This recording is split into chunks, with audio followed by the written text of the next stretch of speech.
नमस्कार श्रोते हो. दीपक रेगे कथाकथन चॅनलवर तुम्हा सगळ्यांचं मनापासून स्वागत. श्रोते हो, तुम्ही ऐकताय शहाजीराव भानुदास बळवंत यांची भिंगर ही कादंबरी आणि आज भाग 5वा. सकाळ झाली होती. सारी वस्ती स्मशानागत शांत होती. बैल बसूनच दावणीसमोर सावकाश रवंथ करत होती. पाखरांचा चिवचिवाट चालू झालेला. विहिरीकडेला असलेल्या लिंबावर कावळं जमा होत होते आणि कावकाव करत उडत होते. रात्रभर जागलेला परबती बाळूशी बोलत होता. बोलता बोलता कोणीतरी येऊन तोंडात बोळा घालावा तसा एकाएकी गप्प झाला आणि एखादा योगी लांब कुठंतरी शून्यात नजर लावून बसावा तशी त्याची अवस्था.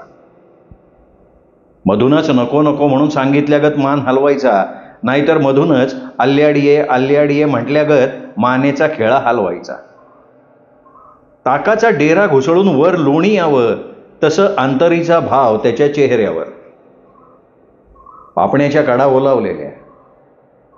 छातीवरनं हात फिरवत बसलेला पर्वती बुडाखाली साप शिरल्यागत ताडदिशी उठला आणि घरात गेला. मेंढ्यांना डहाळं तोडायची पल्लेदार कुऱ्हाड उचलली आणि मळ्याच्या बांधावर आभाळात उंच करून डोलणारे 4 लिंबाऱ्याचे वासे खाली तोडून पाडले. वासे डहाळून सवळून त्यांनी बाळूला हाक मारली. जा, एवढं पोस्त करून ये. धोंडीबाला बजेव. काय लागलं सवरलं तर अनुमान करू नका. परबतीनं टाकलेला शब्द बाळूनं जास्त विचार न करता झेलला. बैलगाडी जोडली. सवळलेले वासे गाडीत टाकले आणि बोल बोल म्हणेपर्यंत जळीत झालेल्या मार्गाला लागला. तोवर तर मागवून परबतीची हाडी आली. अरे, एवढं 2 पायली बाजरी आणि शेर भरमटकी नेऊन दे. सोयीला लागोस्तवर तेवढंच होईन त्यांना. बाळू गाडी घेऊन वाघमोडेच्या वस्तीवर गेला तर सगळी माणसं चितागती होऊन बसलेली. बाळू सावकाशीनं धोंडीबा वाघमोडेच्या जवळ गेला. खांद्यावर हात ठेवला. पाठ थोपटत बोलायला लागला. अरे, असं बसून काय होतंय का? सण सूद बघून दावा साधणाऱ्यानं डाव साधलाय. आता एक करा, निवारा उभा करा. निवारा उभा राहीस्तवर 4 दिवसाची संधी आणली ती ठेवा. आणि बरं का, कारभार्यानं सांगितलंय का आणखीन काय लागलं तर मोकळ्या मनानं या मागा. बाळू बोलल्यावर वाघमोडेची 2 पोरं दोन्ही बाजूने आली. गाडीतलं वासं उतरून घेतलं. अंडेलं धान्य उतरून घेतलं. इतक्यात कुई कुई करत आलेलं एक कुत्र्याचं पिल्लू पार बैलाच्या पायात शिरून उचलून घेतलं. त्या पिल्लाला कुरवाळत बोलला, आईला जातवा नाही की, याची आई कुठे गेली? कुत्र्याचं पिल्लू ओरडलं तसं वाघमोडेच्या जाणत्यापासून नेणत्यापर्यंतच्या सगळ्यांच्या डोळ्यांना पाणी. रात्री आग लागली खरी, पण आग लावणाऱ्याच्या मागं गेलेली कुत्री अजून काही परत आलेली नव्हती. वाद्यानी मारलं असेल तिला. बाळू, एक काम कर, हे पिल्लू घेऊन जाऊन पाळ. दूध दुभतं भरपेट आहे तुझ्यात. बाळूला पहिलंच कुत्र्याचं वेळ जास्त. त्याला लढाई तासाच. त्यांनी कुत्र्याचं पिल्लू गाडीत टाकलं आणि कासरा हातात धरत गाडीत चढता चढता म्हणाला, आता उगं माना खाली घालून बसू नकासा. झालं ती झालं.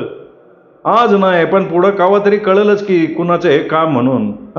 तवा बघू आपण. बाळूनं बैल दाटावली.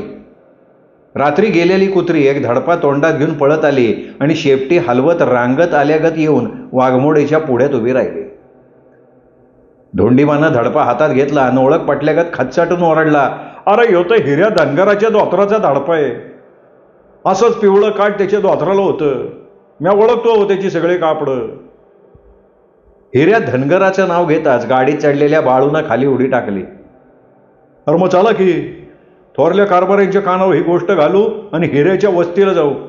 लय माजलंय आपला म्हणून त्याला आपण डोळ्याआड घातला तर आपल्याच खोड्या काढायला लागलाय. बाळू तापलेल्या इंगळागत झडत होता. वाघमोडेची तरणी पोरं बाया मागं सारून उभी राहत होती. मागून धुमून आलेला परबती डोहात दगड पडलेगत गापकन येऊन त्यांच्यात पडला. अरे काय कळलं का? तुझी कुत्री तोंडात काहीतरी धरून खोऱ्यातनं आलती. हे काय, हे आणलंय हिऱ्याच्याच धोत्राचं धाडपा. अरे मग गाळ बसू नका. थोरल्या कारभारानं येऊन लगोलग पाटलाकडे जावा. एवढा पुरावा लय झाला. कुत्र्याने काय त्याला साधा सोडला नसेल, फाडला असेल पार. माणसं बोलत होती. तिथंच कुत्री गाडीत चढून पिलाला चाटत होती, पाजत होती आणि उई उई करून खाल्ल्या अन्नाला असं जागावं म्हणून सांगितल्यागत करत होते. ऐकू आल्यासारखं वाटत होतं. बाळबा, मी काय म्हणतोय ते चाकरीच्या गाड्याला सांग, आज नांगूर नाही म्हणाव, माळवं तेवढं भिजवून काढ म्हणाव, शंभूला आणि तुझ्या बायकोला बेंदलाचं मेंढर हेनवा म्हणाव, मावाच्या माळ्यातल्या बावळी डहाळा लांब जाऊ नका म्हणाव, तू चल आमच्यावर पाटलाकडं. बाळू गाडी सोडायला निघाला. त्याने घाईघाईत गाडीत बघितलंच नाही कुत्री आणि तिचं पिल्लू तसंच गाडीत. ती देखील काही ओरडली नाहीत, भुंकली नाहीत. वस्तीवर आला आणि गाडी सोडताना त्यांनी कुत्री आणि कुत्रीचं पिल्लू बघितलं. त्याच्या काळजानं ठावच सोडला. त्यांनी लगबगीनं गाडी सोडली. कुत्रीचं पिल्लू जसं उचललं तसं घरात त्याच्या मागून कुत्री. वहिनी, आपली कुत्री कुठे आहेत? ती गेली की रानात मेंढरा मागणं. ते जाग झालं, उगा कळवंडी लागल्या असत्या. आपली झांबरी कुत्री कुठे? असेल इथंच. म्हातारी झाली पण गुरगुरल बरं का. झांबरीचं नाव काढलं तोवर झांबरी दत्त म्हणून दारात उभी, गुर्र गुर्र करायला लागलेली. आलेली कुत्री बी गुरगुरत तिच्या जवळ गेली. आता कालागत लागणार तोवर ह्या कुत्रीनं झांबरीच्या कासुट्यात नाक खुपसून वास घेतला. झांबरीनी पण तसंच केलं. लागल्या एकमेकींना चाटायला. तोवर कुत्रीचं पिल्लू झांबरीच्या पुढे येऊन शेपूट हलवायला लागलं. झांबरीनं आयाव करून दात इचकलं तवर पाहुणे कुत्री गुर्राकली. गबगब माझं पोर आहे असं म्हणल्यागत वाटलं. झालं, झांबरी त्या पिल्याला पण चाटायला लागली. हे सगळं बघून सजानं तोंडावर हातच ठेवला. इतक्यात कोंबडीचं एक पिल्लू तिच्या पायात आलं. काय कौतिक तरी! माणसागत यासनी बी आपलं तुपलं कळतंय. अहो दाजीबा, झांबरी आणि ही कुत्री एकाच कुत्रीची आहे. त्या आपलं तुपलं कसं कळतंय बघा की. दुसरी कुत्री असती ना तर या झांबरीनं फाडलं असतं. जनावराला कळतं ते माणसांना कळलं असतं तर किती बरं झालं असतं नाही. सजा उठली, टोपल्यातली एक भाकरी काढली, अर्धी भाकरी मोडली. सजाकडे बघून त्या कुत्रीनं शेपटी हलवली आणि बाहेर येऊन थाबड्यातलं पाणी लाबालाबा करून चाटलं. पुन्हा एकदा झांबरीकडे जाऊन तिला वाटलं, मी नसल्यावर माझ्या बाळावर लक्ष ठेव असं सांगितल्यागत कुई कुई केलं. आली होती त्या वाघमोडेच्या वस्तीकडे ती निघून गेली. दिवस मावळतीला गेल्यावर परबती थकून भागून वस्तीवर आला. डोक्याचा मुंडासा काढून बुडाखाली ठेवलं, भिंतीला टेकून बसला. काय लागला का हो तापास? सजानं विचारलं. कसा तापास लागणार? त्यो हिर्या म्हणजे 12 गावचा मुंजे, त्याला कोणाच्या पिंपळा वागायचा. पाटलानं सांगितलंय बघू करू काहीतरी. मला नाही वाटत हिर्या हाताला लागल म्हणून. धोंडीपानं तरी कशाला आडकुठ्यागत वागायचं. येड्याच्या नादाला लागून येडं व्हायचं. मागत होता एक बकरं तर द्यायचं. नाही नाही करत पाहिली 2 पाहिली जुंदळं घालायचं. एवढं थोरलं कारभारी आमदाराच्या तुडबस करतात पण रामोशा देत्यातच की. कधी मोकळ्या हाताने धाडला नाही. यो बसला त्याच्याबरोबर हुज्जत घालत. पण तुम्ही काय बी म्हणा, कुत्रीनं त्याला बराच फाडला असावा. दवा दारू करायला जर दवाखान्यात आला तर घावणारच की. नाहीतर वाऱ्याच्या मागं लागून वारं कुणाला घावलंय वे अशातली गत वाढणार. जाऊ दे, काय का असं ना, आपल्या आईपतीप्रमाणे आपण मदत केली आहे. पोरं आली का शाळेतनं येऊन लेखापडीचं बघतात का नाही? आले ती की. ही बघा कुत्रीच्या पिलासंग खेळत बसल्यात. अगं कुठनं आणलं पिल्लू? आपली कुत्री ठाव नाही ती वय तुला? ग बसा, नका सांगू तुमच्या कुत्र्याचं कौतिक. एवढी झांबरी पण तिने सुधीक पिलाला काही नाही केलं, चाटत बसली उलट. झांबरीचं एक बरं आहे ग, पण बाकीची कसली आहेत? ध्यान ठेवूया पिला हो जातवाने. मग त्याची काळजी झांबरीनं घेतली. कुणाला जवळ सुद्धा येऊ देणार नाही ती. पण ते जाऊ द्या, पण ते जाऊ द्या. आता काय खायला असेल तर ते भुका लागल्यात का? गावातल्या हॉटेलात काय खाल्लं नाही वय? हे त्या हॉटेलच्या कान्यानं काय पोट भरते वय? उगा आपलं तलफला तंबाखू खाल्ल्यागत. मला ते भावतच नाही. मी निस्ता चहा घेतला. तरी सांगत होती काहीतरी खाऊन जावा खाऊन जावा, नाही ऐकलं. चूळ भरून घ्या त्यावर वाढती. चूळ भरून परबती बसला. हुलग्याच्या कडणाचा वास नाकाला चावला. जोडीला वांग्याचं भरीत केलेलं. त्यानं 1-1.5 भाकरी कडणात कुस्करली. काळातून उठल्यागत खायला लागला. सजा एक मांडी घालू त्याच्या समोर बसलेले. पदर सावरत सावरत ती एक एक शेंग फोडून शेंगदाणं त्याच्या पुढं टाकत होते. त्यांच्याकडं बघत बघत परबती गाबा गाबा घासावर घास कोंबून मलिदा खाल्ल्यागत बाजरीची भाकरी हुलग्याच्या कडण्यात चुरून खात होता. मधूनच अख्खा कांदा करंडून पेरू खाल्ल्यागत खायचा. अहो सावका जेवा की, आता आणखीन कुठं जायचं आहे? ठसका बिस्का लागन. तोवर तर परबतीला ठसका लागला. सजानं पाण्याचा तांब्या पुढं धरला. परबतीनं वर आड्याकडं बघितलं, नरडं ताणलं आणि ठसका घालवला. अगं भूक लागली या, तू तोंड बंद कर बघू. एखादी भाकरी ताटाला लाव. हिरव्या मिरचीचा ठ्याचा असं जाण बघू. खाऊ दे निवांतपणे. अहो सांच्याला जेवणार नाही का? खालच्या वाडीला बोकड कापून वाटा घातल्यात. वाटा आपल्यासाठी पण येणार आहे. आईला जे अरे सांच्याला बघू की. सांज हो, ह्याला अजून 4 तास आहे ती. ढेकर देऊन परबती उठला. बाहेर येऊन उभा राहिला. पुढं त्याचं हिरवगार बागाईत पसरलेलं, बाजरी काढून पडलेली, मुगाच्या वेलाचं वाळाईसाठी ढीग रचलेलं. उसाला पाणी दिल्यानं तालीतला ऊस वाऱ्याबरोबर डोलत होता. उसाला लागूनच एकरभर मका चांगली पोटऱ्यात आलेली. हावळा करून खावा अशी कणसं दंडात दांडारलेली. धांडाच्या कडेनं रामोशाची 2 पोरं खांद्यावर कावड घेऊन चालल्यागत वाघर घेऊन चाललेली. उभ्या उभ्याच परबतीनं त्यांना हाक मारलेली. हे इकडे यार, काय घावली का नाही शिकार? नाही मालक, अहो आता शिकारीचा दिस नाही राहिले. कुलवाड्याने दडायला कुठं जागाच ठेवली नाही. सगळी लवणन माल रानं वहिवाटी खाली आणल्या ती. सश्याने कुठं दाडाव, घोरपडीनं कुठं लपाव, हो लेनला हवे तर दिशे नशी झाली. अरे आमच्या मेडक्यांना साराच दिसतात, कुठनं बरं येतात. निघालोय माग. अहो माग निघाला तर एखादा जरी सासा सापडला ना तरी देऊन जाऊ की तुमचने. आज नको गाड्या, पण 2 दिवसांनी नक्की घेऊन या. पैसे देईन नाही तर जुंधळ घालीन. बोलत बोलत पोरं रामोशाची निघून गेली. परबती उठून जरा फिरून यावं म्हणताना मळ्याच्या कडेनं निघाला. सरळ खाली मका पेरली होती त्या रानात शिरला. ओढ्याकाठची चांगली खुटाणभर मका कोणीतरी हाणलेली त्याच्या ध्यानात आलं.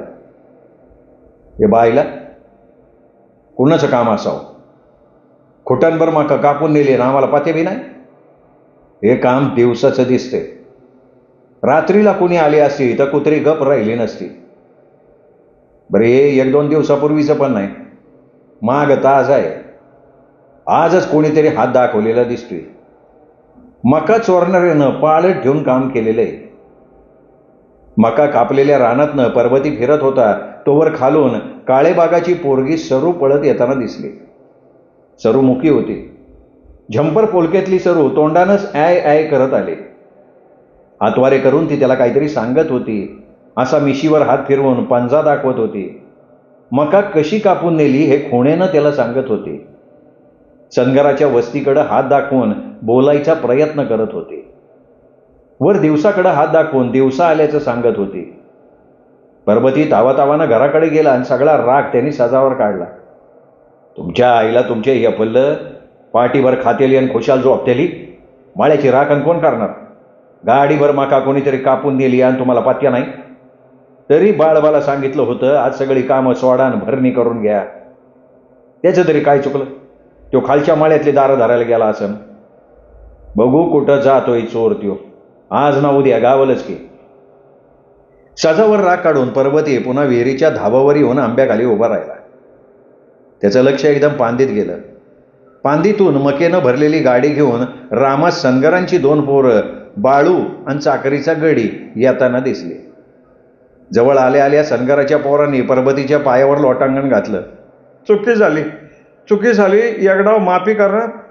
पुण्या डाव कावा तुमच्या बांधाच्या आत दिसलो तर पाहिजे ती सजा द्या.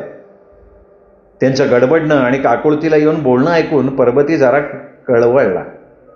अरे वय पर हे का करताय? कितवी वेळ ही? कितीदा माफी करायची? वाटायला लागलं तर माणसानं मागून घ्यावं. अरे चोरून 2 दिवस पोटभर खाल. लोकांच्या मनात ना असं उतरत गेला तर पुढं जगणं अवघड आहे. आता या माक्याचं किती रुपये झालं असतं? लय काटाकाटीने केला असतं तर 50 रुपये. ती किती दिस पुरणार आहेत? धंदा सोडणार आहे का नाही? का नेऊ थोरल्या कारभाऱ्याकडं? ते देतील ती शिक्षा. नाही असं करू नका. बाळूभाऊनं आमच्या पाटणी सोडून काढल्या त्या. अजून 4 जोडं मारा, पण थोरल्या कारभाऱ्याचं नाव घेऊ नका. का का का लोकांशी कळू द्या की तुमची करणी, त्याच्याशिवाय तुमच्या सुधारणा होणार नाही. लेकानो, तुम्ही म्हातारं का क्वातारं रे? चांगलं धड धाकट, एकाला कापला तर 2 होत्याला. कुठंतरी कामधंदा करा की. अहो, घोंगडी येणायचा माग बंद पडलाय, त्याचा बी कारखाना निघालाय, रानात काही पिकत नाही. असं करा, तुमच्याकडं चाकरीला ठेवून घ्या. दोघं एका सुरात बोलले. शाबास, म्हणजे हे बरं आहे. पाटलबा लगीन करा म्हणतोय तर व्हा की बायको तुम्हीच. तर माझ्याकडं दोघं हे त्यासनी काम नाही, तुम्हाला ठेवून आणखीन काय करू? हे बघा, अरे सरकारी कामं, सडक टाकायची, रोजगार हमीची निघणारे. पाटलाशी बोलून तुमच्या कामाची तजवीज करतो. कामं करून जागा र, म्हणजे माणसात लौकिक वेळ मिळतो आणि पोट बी भरतंय. कारभार हे असं सोडू नका त्यासनी, लय अवलादीची आहे ती. नित्रोज कुणाचं ना कुणाचं तरी चोरत्यातच. परवा त्या गावाकडच्या माळ्यात जाधवाची मोठच चोरली. मोटकरी मोठ सोडून जेवला, विरंगुळा म्हणून जरा लिंबाखाली आडवा झाला, तवर भादराने काम दाखवलं. हे असले कोणाची आहे ती? आता मुद्दे मला सगळं घावल्यात, असं सोडू नकासा. परबतीनं एकदा बाळूकडे बघितलं, एकदा त्या सनगराच्या पोरांकडे बघितलं.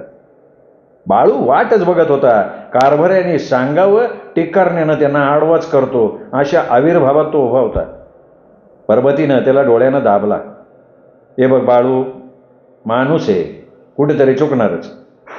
माणूस की म्हणून आपण त्यासनी एक डाव माफी करू. पुण्यांदा सापडली तर बघून घेऊ. विहिरीवर गर्दी का म्हणताना एक म्हातारी विहिरीकडे निघालेली. ती काट्याकुट्यातनं वाट काढत आलेली. तिच्या केसाच्या झिंग्या वाऱ्यानं उडत होत्या. कमरेत वाकलेली म्हातारी परबतीच्या जवळ आली. तिने सनगरांच्या पोराकडे बघितलं आणि परबतीला बोलली, लय चोरट्या वाहनाची आहे ती, यासनी आता तू सोडूच न घेऊ, चांगलं खडी फोडाय पाठव. म्हातारीचं बोलणं ऐकत ऐकत सनगराची पोरं बाळूकडे बघत होती. त्यांच्या अंगाचा नुसता थरकाप झालेला. एक जण तर धोत्रात फळाफळा मुतलेला. त्यानं परबतीच्या पायावर सपशेल लोटांगणच घातलं. कारभारी एक डाव आम्हाला माफी करा.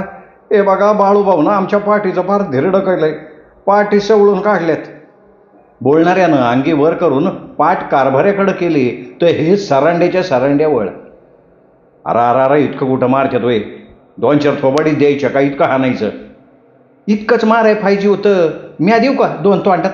म्हातारी बोलली. जाऊ दे मावशे, चला रवस्तीला, तुम्हाला 2-2 पायल्या जुंदळं घालतो. उद्यापासून रोजगारानं जावा, करून बजून खावा, नाव निघतंय. परबती त्या पोरांना म्हणाला. बोलल्याप्रमाणे परबतीनं सनगराच्या पोरांना जुंधळं दिलं.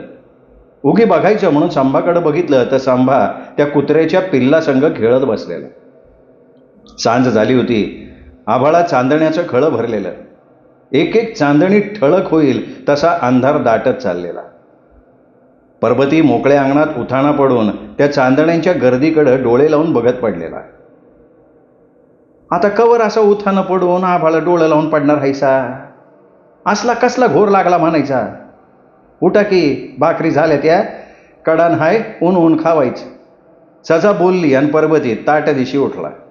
खळखळून गुळणा केला, तसाच धोत्राला हात पुसत ताटावर बसला. चमचमीत मटणाचा रस्सा. परबतीच्या शेजारी संभा जेवायला बसलेला. त्याच्याकडं बघत बघत परबतीनं रस्स्याची पितळी उचलून फुर्र करून रस्सा फुर्राकला. 2-4 घोट प्यायल्यावर त्यांनी संभाकडं बघितलं. अरे रस्सा पी की, बघ कसा जाकात झालाय ते. नाही नको, मला ठसका लागतो, मी आपला भाकरीत कुस करून खातो. आतल्या का? अरे धनगराच्या पोराने मटणाचा रस्सा हे असा प्यावा, मग बघ कसा मेंदू हालतो. बोलता बोलता परबतीनं पुन्हा एक घोट घेतला. मग रश्श्यात भाकरी मुरगळली. बुक्कीनं कांदा फोडला. एकदा संभाकडं एकदा सजाकडं बघितलं, बसला खायला. हात खंगळून आलेला बाळू त्यांच्याच पंक्तीला बसला. सजानं त्यालाही ताट केलेलं. रश्श्यात मटणाचं काकडं भरपूर वाढलेलं बघून बाळू बोलला, मला इतकं काकडं नकोच, बोकडाचं मटण मला भावतच नाही, अंग सुचतंय. बकऱ्याच्या मटणाची चव बोकडाला नाही. मग तो आपला दूध आणि भाकरीच काकी. मी काय म्हणतोय, वांग्यान कांद्याचं तराव तयार आहे, मधल्या पाटीत वांग्यान कांदा लावावा म्हणतोय. ते का? खाली आंब्याचं वावर आहे की, मधल्या पटीत ज्वारी पेरू, जरा ऊन खाऊ दे, वापसा येऊ दे. खताच्या 30 एक गाड्या टाकू, चाकरीच्या गाड्याला आणि सांबाला मेंढरा मागं लाव, आपण दोघं पेरणी करू. काय सांबा, बघशील का मेंढरं? ही असली कामं आता मला जमणार नाहीत हा, सांगून ठेवतोय. अरे मग मेंढरं बघता बघता कर की अभ्यास. गणितं कशी सोडवू? लिहावं लागतंय मला. मला नाही जमायचं आता मेंढरं राखायचं. आता मी कुठलंच काम करणार नाही, सांगून ठेवतो. संभा बोलला आणि सजा खळखळून हसली. माझा लोक साहेब ना रे. सजा बोलली आणि सजाचं अख्खं घर कण्या रटरटल्यागत खदा खदा हसलं. तिने त्याच्या पाठीवरनं हात फिरवला तेव्हा घरातला दिवा तेजाळला होता. काजळी झडलेल्या दिव्याच्या उजेडात सगळं कसं ठळक दिसत होतं. संभाला शिक्षणाची गोडी लागलेली. बघावं तेव्हा त्याच्या हाती पुस्तक नसलं की गणित करीत बसलेला. घरात त्याला दुसरं कोणी काम सांगत नव्हतं. कोणी सांगितलं तर स्वारी बिघडायची. कामाला नकार ठरलेला. खेळात पण तो रमेना. त्यामुळे इतर दोस्त आणि मित्रमंडळी यांचा संबंधच नव्हता. कधी कधी एकटाच मोठ्या आवाजात संस्कृत वाचायचा. इंग्रजी मराठी कविता मोठ्यानं पाठ करायच्या. त्याच्या धिस आणि दॅटचं सदाला कौतुक वाटायचं. येड्यागत त्याच्याकडे बघत राहायची. त्याचं हे शिक्षणाचं वेळ बघून पर्वतीला खूप आनंद वाटायचा. शिक्षणासाठी संभाला सगळ्या गोष्टी पुरवायचा. पोरगं जरा आचीनं शिकतंय, ते आपलं नाव काढणार असं नातेवाईकांना सांगायचा. नातेवाईकही संभाकडे बघून हसायचे, त्याचं कोड कौतुक करायचे. पर्वतीला म्हणायचे, आता शिकतंय, पुढं त्याला मेंढरा मागं लावू नका मजी मिळवली. हा पसारा वाढवून ठेवलाय, तो कोण बघायचं? नातेवाईक बोलायचे, पण रागाला आलेला संभू भडकून बोलायचा, तुम्हाला बोलवू की रोजगारानं? अरे असं बोलू नाही सांबा, पाहुणे आहेत आपले. मग ते कसं बोलतात? कुणी बोलवलं होतं या म्हणून? अरे पण तुला भडकायला काय झालं? मस्करी चालली ना? मला नाही खपत असली मस्करी. अरे तुला नाही मेंढरा मागं भटकायला हवं, तू करून दावायचं. दरवर्षी नंबरानं पास व्हायचं, मग बघ कोण देखील बोलायचं नाही. एवढंच पर्वती बोललेला संभानं लक्षात घेतलं. मन लावून अभ्यास जोमात चालू केला. 9वीच्या वर्गात गेल्यावर मात्र 6माही परीक्षेत संभाचा नंबर खाली घसरला. ऐन परीक्षेच्या वेळी गडी आजारी पडला. 5वा नंबर आला. त्याला खूप वाईट वाटलं. निकालाच्या दिवशी रडत घरी आला. घाव जरा वरमी बसल्यासारखं झालेलं. का रे, काय झालं? अजून बरं नाही वाटत? बरं कसं वाटत? नंबर खाली गेलाय. ते माळ्याचं पोरगं पहिल्या नंबरनं पास झालंय, माझा 5वा नंबर आलाय. अरे तू आजारी होता, झाला नसेल अभ्यास. अरे मने आटाना अभ्यास करायचा का असं रडत बसणार आहे? भानुबाईगत. भाऊ भाऊ या आजारानं धक्का दिला, नाही तर ते माळ्याचं पोरगं माझ्यावर काय नंबर काढते? आता आजार पण येऊ द्या, नाही तर मरण. वार्षिक परीक्षेत नंबर काढतोच का नाही बघा. 6माही परीक्षा संपल्यानंतर वाड्या वस्त्यावरच्या या उंच लोखंडी खांब लावून त्याला तारा जोडायचं काम चालू झालेलं. मोठा कधीच बंद पडलेल्या किर्लोस्कर इंजिनं बी मागं पडलेली. विजेची लाईट, त्यावर चालणारी मोटार विहिरीतनं पाणी बाहेर फेकती म्हणून हाकाटी झालेली. वीज येणार म्हटल्याबरोबर पर्वतीनं विहिरीवर विजेचा पंप बसवण्याची योजना केली. संभानं यात वेगळाच हट्ट धरलेला. त्यांनी बापाला एक अभ्यासासाठी वेगळी खोली बांधून देण्याबाबत दाट्या लावला. पर्वतीच्या बैठकीच्या जागी वेगळी खोली काढायची आणि त्यात वीज घ्यायची हे पर्वतीनं कबूल केलं. ते काही संभाला पटल्यासारखं दिसलं नाही. भाऊ तुमच्याकडे नको, त्यावेळी लय माणसं येतात, तास तास गप्पा चालतात, त्याचा त्रास होणार मला. तुमची बैठकीची जागा तशीच राहू द्या. गोठ्याच्या पल्ल्याड खोली काढा, त्यात लाईट घ्या, निवांत अभ्यास होईल. अरे एकटाच बसणार वैर अभ्यास करत? अगं ते कशा पाय, धाकटा गडी बी बसल की माझ्या संकट. त्याचं नाही डोसकं चालत तुझ्याकडं, सारखं बैला नावतच करतंय ते. अगं मी आहे की, काय आडलं त्याला तर मी शिकवेल, मला सोबत तर करेल का नाही? येणार म्हणेपर्यंत गावात वाड्या वस्त्यावर विजेचे दिवे लागले.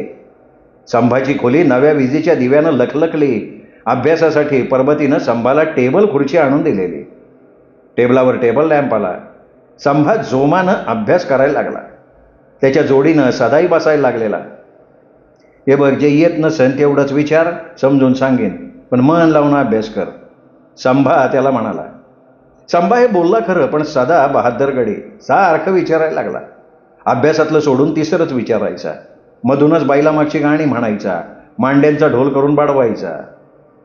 संभाचं लक्ष विचलित व्हायला लागलं.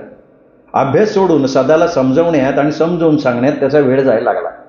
अरे साधं सारखं सारखं काय रे, जे येत नाही तेवढं विचार ना. हे बघ, मी एकदा समजून सांगेन, ते पुन्हा विचारायचं नाही. तेच तेच विचारलं तर मी सांगणार नाही. आता मला येत असतं तर तुला कशाला लोणी लावायला पाहिजे रे, मोठा लागून गेलाय. सरळ सांग की विचारू नको. अरे मला माझा अभ्यास असतोय, माझा अभ्यास झाल्यावर विचार ना. मी सांगतो की, नाही म्हणलो का? कळलं, आम्ही शिकू नाही हे तुझ्या मनात आहे. आपल्या पुढं कोणी जाऊ नये असं तुला वाटते, मला माहिती की. अरे ते तुझ्यासाठी नाही बाबा, ते दुसऱ्यासाठी. तू माझा सख्खा भाऊ आहे. न ग सांगू, मला तरी कुठं शिकायचंय, मी आपलं शेती करन. ए नांगर गाठे, आता ग बसा, उद्या माझी घटक चाचणी आहे. दोघांची हुज्जत जोरकस चाललेली, आवाज पार घरात. परबती उठून पार त्यांच्या खोलीत गेला. काय रे, काय चाललंय? अभ्यास करताय का भांडताय? साधा विनाकारण तांडायला लागलाय. ओ नाही बा, म्या कशाला तंडू, घेऊ लय भाव खातोय, मला नांगर गाठे म्हणतोय. बरं अभ्यास करा, नाही तर ते टेबल देईल फेकून आणि खुर्चीचं करल सरपण. उद्या आमासने काम आहे, झोप उद्या. मला नाही आलं ना तर आता मास्तरला विचारेल, दिन एक 10-12 अंकची कणस नेऊन. पण ह्याच्या येईन त्या नाही करणार म्या. नको विचारू, मास्तरला कणस देऊन पास हो. माझा अभ्यास पडलाय मला, कुठं येळ हे तुला काय सांगायला. चंबाचा हा विजेचा, वेगळ्या खोलीचा, टेबल खुर्चीचा थाट परबतीनं थोरल्या कारभाऱ्याकडे बघून केलेला. थोरल्या कारभाऱ्याचा थोरला मुलगा असाच शिकला, तालुक्यात वकिली करत होता. त्याच्याप्रमाणे शंभू सुद्धा नाव काढल ही त्याच्या मनातली इच्छा, म्हणून गोठ्याच्या बाजूलाच बैजवार खोली. आत गेलं की कसं उबदार घोंगड्यानं उब धरल्यागत. विजेचा दिवा तर कसला, वर ट्यूब, टेबलावर पण अभ्यासासाठी दिवा. काडी लावायची गरजच नाही, बटन दाबलं की दिवा कसला ट्यूब पेटायची. वातीच्या दिव्यागत धूर होणं नाही, खोली भरून उजेड. टेबलावरचा दिवा पाहिजे तसा खालीवर करता येत होता. डोळ्यांवर जास्त उजेड आला तर खाली करायची सोय होती, त्यामुळे अक्षर स्पष्ट दिसायचं. विजेच्या दिव्याची सोय झाली तसा सुरात अभ्यास व्हायला लागला. बसायला खुर्ची, लिहायला टेबल म्हणताना त्रास नव्हताच. सदा आणि संभा अभ्यासाला लागले. श्रोते हो, हा होता 5वा भाग. 6वा भाग उद्या. तोपर्यंत नमस्कार मित्रो.